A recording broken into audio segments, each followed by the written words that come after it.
the YMCA dance that was done at the end. I mean, this felt like a political rally because it had a lot of the elements of his political rallies. Right. It was deranged like his political rallies. But there was really nothing surprising about anything that he said other than, he didn't mention Hannibal Lecter.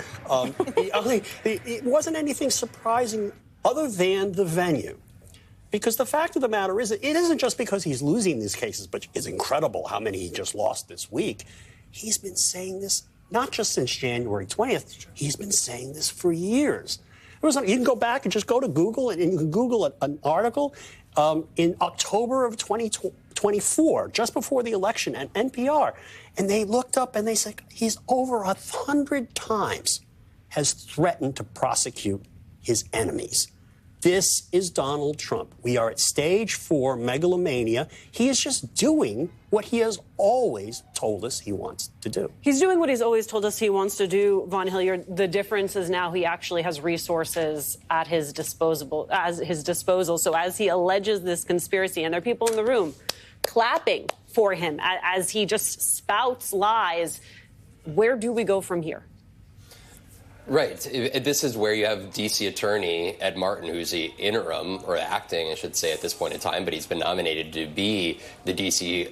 U.S. Attorney, and somebody who has called for investigations into news organizations. He effectively purged the attorneys inside of his office who were parts of the investigations and prosecutions of January 6 defendants.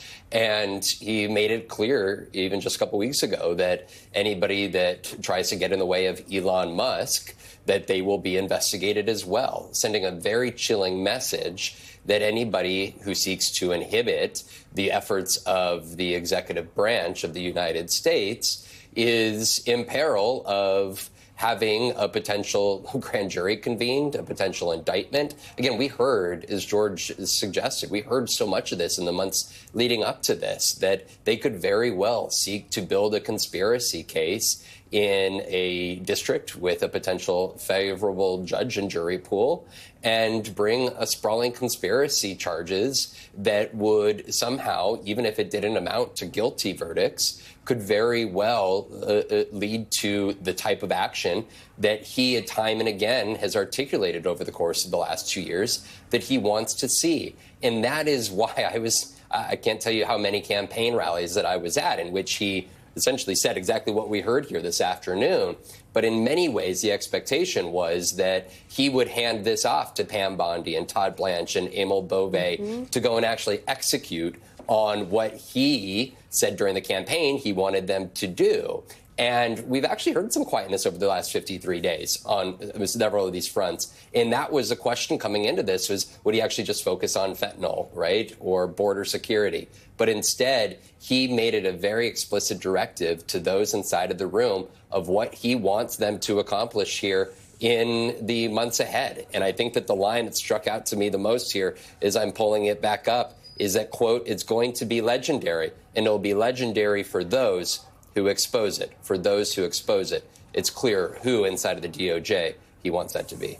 Well, and that's the thing. He didn't just say it to folks inside the DOJ. He said it with the cameras rolling, Mary. And there's a rhetorical flourish that he uses that I think is important to unpack, which is he is trying to sell this as accountability. These people have been part of a conspiracy, and they need to be held accountable. How do you express to people who believe that this is legitimate accountability, that it is, in fact, retribution, pure and simple?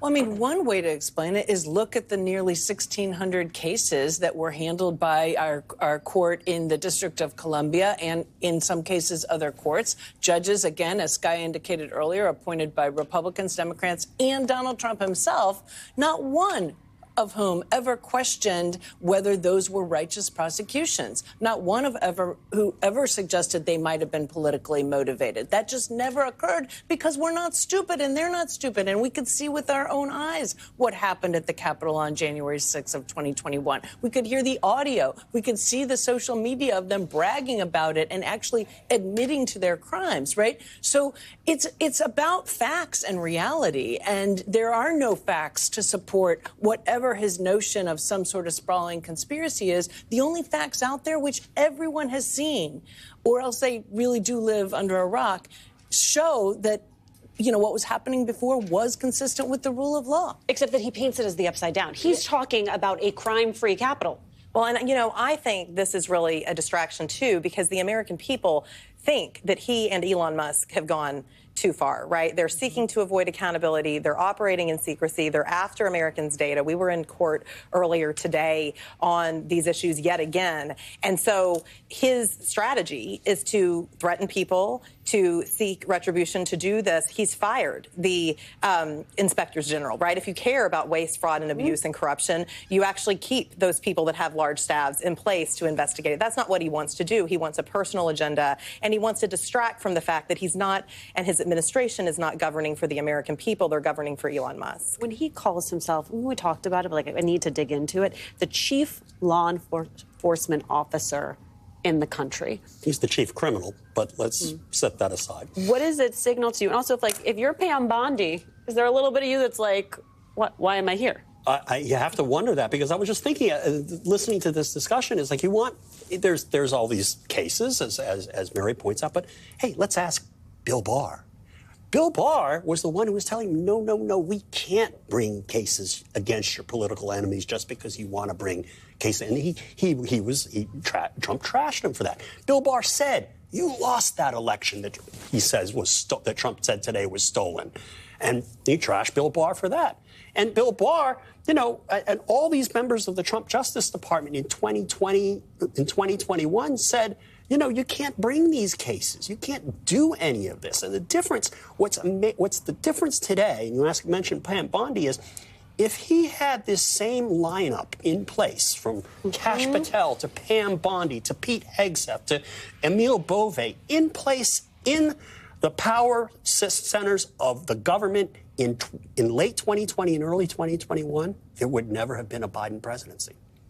Right. That's why he is recast for the sequel. All right, don't go anywhere. Vaughn, Mary, Sky, and George, they are all staying with me for